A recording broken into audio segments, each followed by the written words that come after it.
Saya koreksi kepada 3 orang ini agar meminta maaf kepada Bapak Ibtu Rudiana 3 kali 24 jam sejak somasi terbuka ini disampaikan dan diumumkan. Maka yang membuang mayat itu kelihatan. Harus hati-hati sekali dalam mengolah CCTV ini. Tapi saya sendiri sebenarnya sangat berharap. Teman-teman akan membantu Ibtu Rudiana ya, begitu ya? Dari Perhaki ya Bu? Perhaki. Persatuan Perkumpulan Penasehat dan Konsultan Hukum Indonesia. Faktanya bahwa laporan polisi kami diterima. Babak baru kasus pembunuhan Vina dan Eki setelah Peggy Setiawan lepas dari tersangka kini mulai terkuak fakta sebenarnya. CCTV yang diduga merekam detik-detik pembuangan mayat Vina dan Eki didapatkan setelah 8 orang yang kini jadi terpidana kasus pembunuhan Vina dan Eki sudah terlanjur babak belur dan fotonya sudah beredar di media massa. Diduga inilah yang menyebabkan Ibtu Rudiana tak membuka CCTV yang merekam kejadian di sekitar lokasi temuan jasad Vina dan Eki. Nah, karena 8 orang yang ditangkap sudah babak belur dan sudah terlanjur diekspos sementara CCTV baru didapatkan. Jadilah itu hanya disimpan dan sampai kini tak pernah dibuka oleh Ibtu Rudiana. Dugaan tersebut yang kemungkinan menjadikan Ibtu Rudiana menyimpan rekaman CCTV sampai sekarang. Hal tersebut disampaikan oleh pengacara Peggy Setiawan, Tony RM. Kita semua ini kan mendengarnya setelah tahun 2024, Tame. Sehingga apa yang terjadi pada tahun 2016, kita semua tidak tahu. Nah, hanya saja kalau saya melihat dari putusan pengadilan atas nama 8 terpidana itu, ada saksi yang anak buahnya Rudiana bernama Dodi Irwanto dan Gugun Gumilar. Mereka memberikan kesaksian bahwa mereka telah mengecek CCTV di lokasi kejadian, namun belum dibuka. Artinya semua ya orang awam pun ketika ada orang meninggal kemudian ada CCTV, itu harusnya dibuka.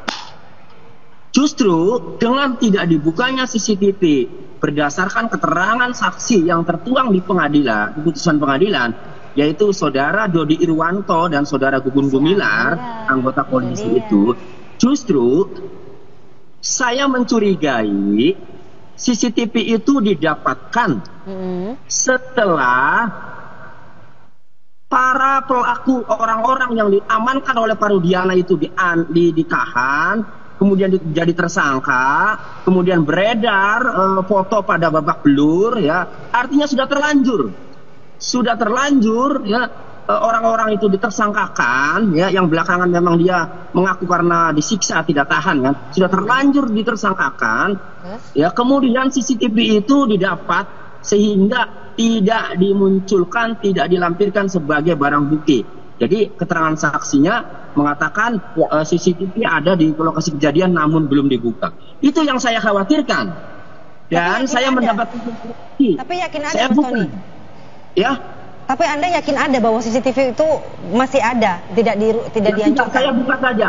Saya mendapatkan informasi dari seseorang yang belum muncul, tapi seseorang itu mengaku berada di TKP.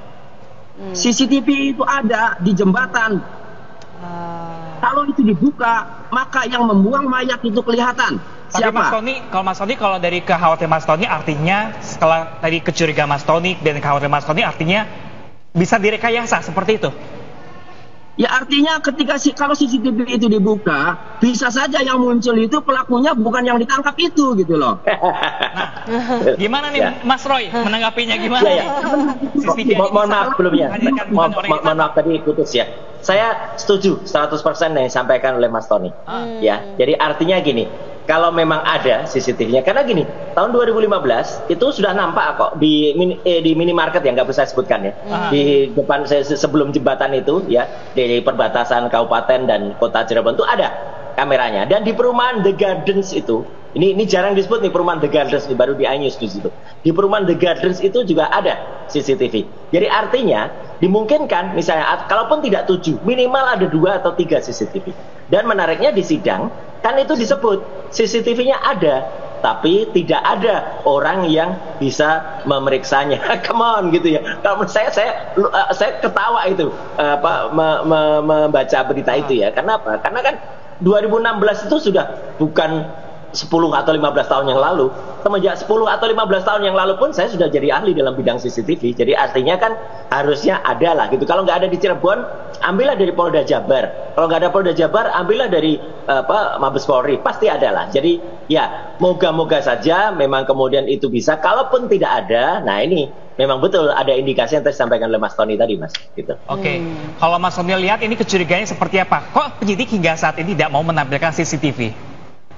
Ya, saya mau menegaskan dulu betul apa yang dikatakan Mas Roy. Rupanya Mas Roy ini sudah menyelidiki di depan minimarket yang memang saya juga tidak mau sebut namanya, itu ada. Jadi menurut keterangan saksi yang belum mau muncul ya, menginformasikan kepada saya CCTV itu yang jelas yang diamankan itu ada 2. Satu yang menghadap ke jalan raya akan kelihatan pembuangan mayat.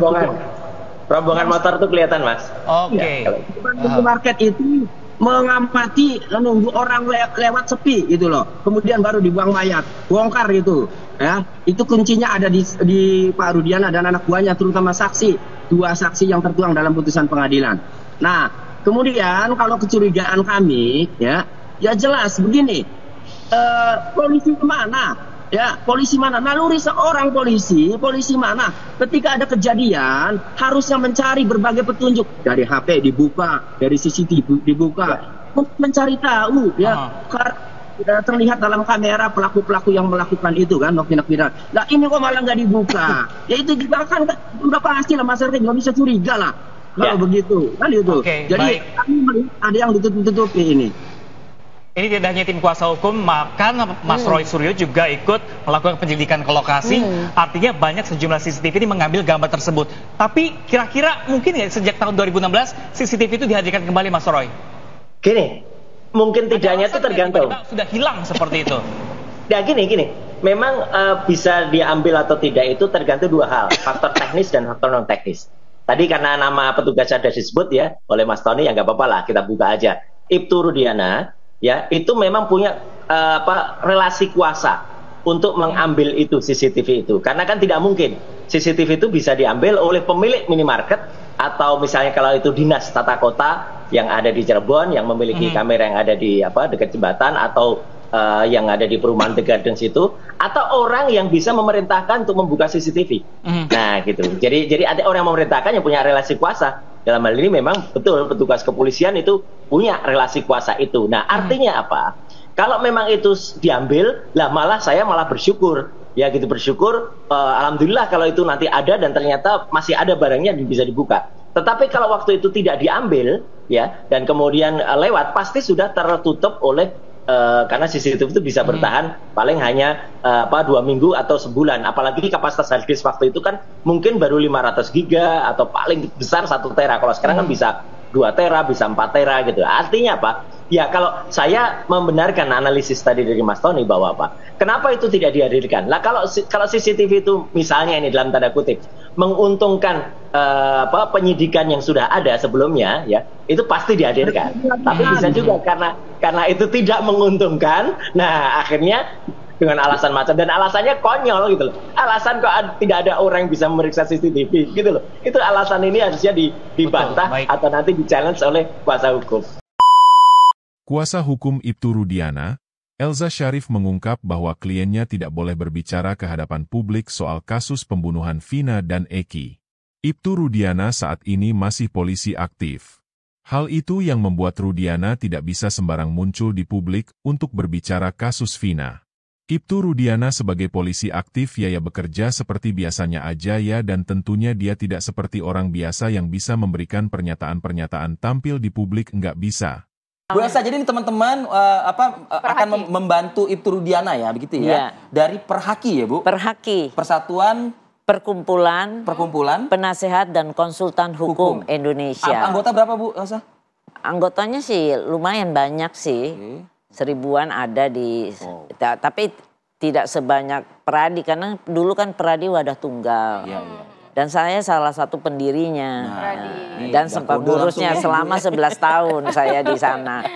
Jadi kalau Perhaki itu baru saya resminya tanggal 6 Juni 2020. Masih Tapi baru. Meskipun baru, langsung menyabet kasus yang saat ini tengah digandrungi oleh masyarakat. publik. Menunggu endingnya akan seperti apa. Ya kita nggak mau menonjolkan diri kita sendiri, tapi organisasi saya aja. Juga ada Pak Ahyar Salmi nih. Selamat pagi, Assalamualaikum Pak Ahyar. Pak Ahyar. Universitas Indonesia. Oke, dan juga kita sudah bergabung bersama Pak Bang Ruli Panggabean, kuasa hukum terpidana kasus Vina yang juga menjadi pelapor Ibtu Rudiana ke Barreskrim Polri. Selamat pagi Bang Ruli. Bang Ruli, selamat pagi. Selamat pagi. Waalaikumsalam. Ya, saya mau ke Bu Elsa dulu. Bu Elsa, ini banyak yang bertanya-tanya selama ini kemana sih Ibtu Rudiana? Kita mendengarkan banyak versi dari keluarga Vina, dari para terpidana, dari saksi-saksi, tapi kita tidak pernah mendengarkan versi dari Ibtu Rudiana. Ya jelas kan Ibtu Rudiana sebagai polisi aktif ya, ya bekerja seperti biasanya aja ya. Dan tentunya dia tidak seperti orang biasa yang bisa memberikan pernyataan tampil di publik nggak bisa. Itu kan harus aktif dan ada atasannya, nggak bisa. Jadi tergantung dari atasan. Nah, karena sudah terlalu banyak cerita simpang siur sehingga diizinkan untuk menunjuk kuasa hukum, tapi Pak Ibtu tidak boleh berbicara. Saya langsung aja kalau gitu. Apa sih Bu yang menjadi poin penting sampai harus menunjuk tim hukum? Apa yang ingin disampaikan? Apa yang ingin di speak up oleh seorang Ibtu Rudiana? Ya karena banyak sekali hoax ya. Rumor-rumor. Apa contohnya hoaxnya? Ya salah satunya. Keterangan palsu? Mengatakan bahwa Eki itu bukan anak kandungnya Rudiana. Itu kan hoax. Dan itu dengan itu kita membuat langkah-langkah hukum untuk yang melakukan perbuatan-perbuatan hoax, yang menyebarluaskan berita-berita fitnah dan kebohongan. Nah, kitalah yang berjalan, kan nggak mungkin Pak Rudiana ya. Jadi kuasa hukumnya. Jadi sekarang siap-siap serangan balik dari Rudiana. Bu, tapi sebelum diserang balik Bu, tapi penting juga untuk mungkin mengcounter juga pernyataan seorang Dede ya Bu ya. Ibu saya yakin mungkin itu udah dalam catatan kita. Siapa-siapa yang benar Bu itu dilakukan oleh Ibtu Rudiana? Tidak mungkin. Menyuruh Dede memberikan keterangan palsu. Tidak mungkin karena di Rudiana hanya membuat laporan saja sebagai korban ya, anaknya korban, dan itu hanya 3 hari di Cirebon dan diambil alih ke Polda Jabar. Jadi ini kan pangkatnya tinggi, Rudiana tuh nggak begitu tinggi dan nggak mungkin mempengaruhi di Reskrim yang pangkatnya kombes di dalam penyidikan, dan dia ada di Cirebon. Jadi nggak bisa. Itu kan langkah-langkahnya adalah dari Polda Jabar. Tapi yang membuat pelaporan pertama memang benar itu. Lapor iya, karena dia ini pertama kan setelah ada penangkapan, bukan penangkapan, diamankan ya. Diamankan, dibawa ke Polres Cirebon, diserahkan kepada serse umumnya, terus baru tahu bahwa anaknya bukan kecelakaan tetapi memang pembunuhan, dan itu pengakuan-pengakuan itu dari dasar itulah sehingga akhirnya diambil keputusan oleh serse umum untuk membuat laporan polisi, karena sudah itu baru habis laporan polisi tanggal 31 Agustus, tanggal 3 sudah ada di Polda Jabar. Karena ada pertama ada kesalahan laka lantas ini, seolah-olah kecelakaan itu, dan itu semua proses 100% di Polda Jabar. Jadi saya perlu luruskan ini. Penganiayaan yang dilakukan yang disebutkan juga Bu? Siapa? Nggak ada. Itu kan di Polda Jabar. Dia di Cirebon. Bagaimana dia nyiksa di sana? Dan juga diketahui bahwa mereka dipukul di dalam tahanan itu oleh para tahanan, dan karena itu ada kesalahan tidak menjaga dengan baik. Kepala bagian tahanan itu mendapatkan sanksi. Beberapa beberapa yang tadi saya tanyakan dan sudah dijawab oleh Ibu itu sepertinya ada masuk dalam poin-poin yang dilaporkan oleh tim kuasa hukum, Bu. Yang beberapa waktu lalu dilaporkan kemana? Ya, ke Mabes Polri. Maksudnya saya mau tanya, dilaporkan kemana? Ke Propam? Oke. Propam atau kemana? Oke, kita tanya langsung gitu ya. Bang Ruli Panggabean, laporan yang dilakukan oleh Anda dan tim kemarin itu apakah memang cukup kuat ya dengan bukti-bukti yang tadi kita sudah dengar Bu Elsa Sharif saja mungkin ada 2 poin, 3 poin tadi yang dijawab dibantah seperti itu, Bang Ruli. Baik, selamat pagi semua juga pada narasumber. Jadi yang kami laporkan ke Mabes Polri itu adalah laporan polisi atas nama Rudiana dan diterima oleh Mabes Polri beserta bukti-buktinya sudah kami sampaikan. Di Propam atau Bareskrim ini, Bang Ruli? Bareskrim. Kalau Propam kan sudah kita dengar juga tuh pernyataan Kadif Humas ya bahwa tidak ada masalah katanya. Oleh karena itu kami melaporkan perbuatan pidananya terhadap Rudiana yang pada waktu itu ya dia memang pejabat di kepolisian lah gitu. Nah ini tadi sudah dibantah beberapa oleh Bu Elsa seperti itu. Tanggapan Anda? Ya bantah-membantah biasalah itu Pak. Silakan aja masing-masing kan boleh punya argumen, punya alasan dan lain sebagainya. Faktanya bahwa laporan polisi kami diterima. Kalau kurang bukti dan lain sebagainya. Bisa dipertegas begitu. SKPT-nya penganiayaannya dalam bentuk apa? Karena tadi kan dikatakan oleh Bu Elsa, memang setelah dari Polres Cirebon ke Polda Jawa Barat begitu. Mana mungkin seorang Ibtu Rudiana sampai harus ngubek-ngubek ke Polda Jawa Barat begitu. Saya ulas sedikit mundur ke belakang ya Pak. Jadi silakan. Pada tanggal 27 meninggalnya Vina, kemudian dia tanggal 31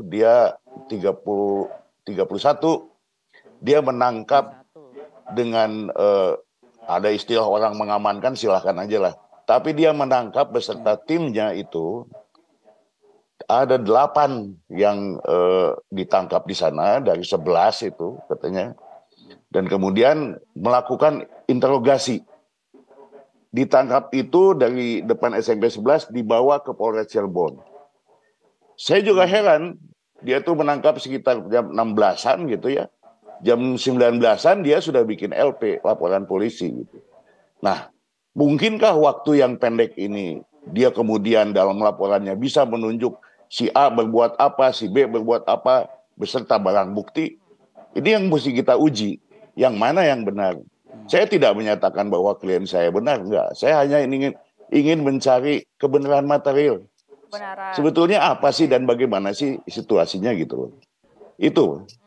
Nah, dalam waktu 2 jam ini, kemudian sudah ada pengakuan. Sudah ada barang bukti dan juga sudah ada BAP begitu yang disiapkan oleh Ibtu Rudiana. Sejalaman saya begitu. Barang buktinya ya tentu saja waktu itu yang ditangkapnya itu adalah Rivaldi. Ya dari Rivaldi itulah ada barang bukti itu. Karena Rivaldi itu ditangkap ketika dia ditahan di Polsek Talun. Jadi ini 2 hal yang sangat tolak belakang. Gitu. Berbeda. Ganjil lah ya begitu ya. Dan Bang Ruli, tidak saling mengenal. Oke, Bang Ruli, mengenai pemaksaan memberikan keterangan palsu dan juga intimidasi berujung kepada penyiksaan itu dibantah tadi oleh Bu Elsa. Ya silakan saja dibantah ya. Memang saya juga kan saya nggak tahu 8 tahun yang lalu itu seperti apa gitu. Saya kan dapat pengakuan itu dari para terpidana. Satu dan lainnya bersesuaian. Yang lain menyaksikan, melihat gitu.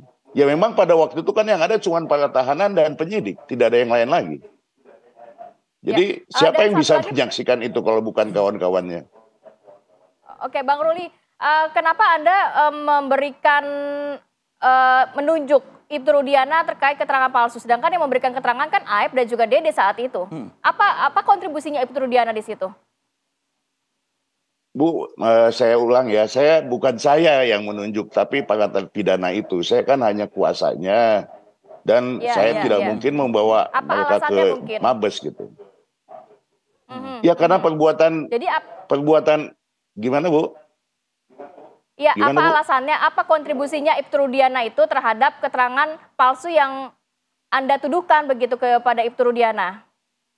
Yang pertama, dia melakukan penangkapan tanpa ada undangan, tanpa ada surat penangkapan. Kemudian dia langsung membawa ke Polres Cirebon, Sekyo ke unit narkoba, di mana dia jadi salah satu kanit kalau nggak salah ya, atau apa namanya. Dan langsung dia mengadakan interogasi pada waktu itu. Interogasi itu juga kan pro justisia nggak? Maka setiap pendapat, setiap hasil yang dihasilkan, apakah itu pro justisia? Apakah itu bisa dipertanggungjawabkan?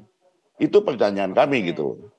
Walaupun memang pada waktu itu Rudiana melapornya jam 19, tapi ini kejadian kan sebelum jam 19.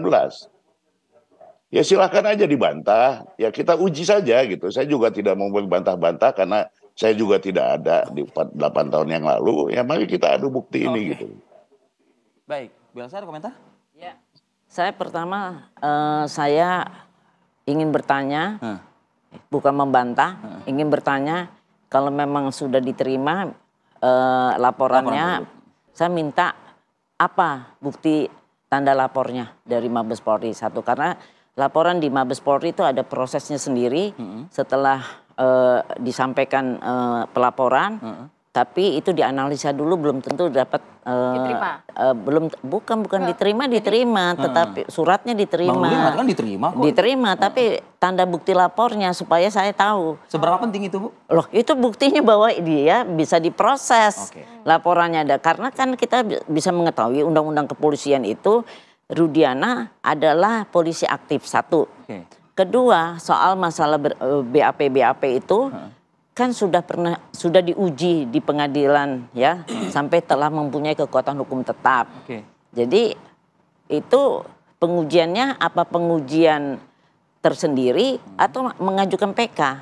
Karena dari BAP itu kan ada bukanlah barang bukti tetapi pengantar untuk masuk ke persidangan.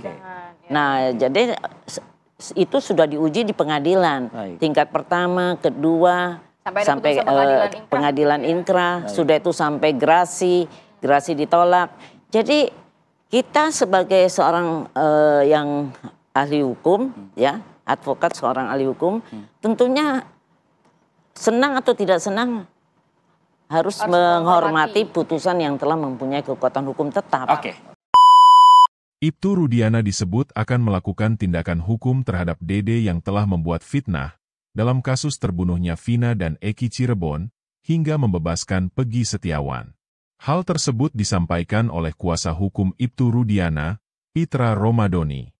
Saudara Dede, ya, yang menyatakan bahwasanya, ya, Ibtu Rudiana ini menyuruh dia untuk merekayasa keterangan agar seolah-olah tahu, agar seolah-olah keterangannya seperti ini sesuai dengan permintaan Ibtu Rudiana, itu adalah fitnah dan pencemaran nama baik bagi Ibtu Rudiana. Karena memang ini sudah viral dan sudah membuat fitnah di tengah-tengah masyarakat, maka per hari ini resmi kami somasi terbuka saudara Dede. Oke. Yang kedua, kami juga melakukan somasi terhadap Dedi Mulyadi karena telah membuat video dan menyebarkan berita bohong ataupun fitnah dan mendistribusikan terkait dengan muatan yang mencemarkan nama baik. Ini. Oke.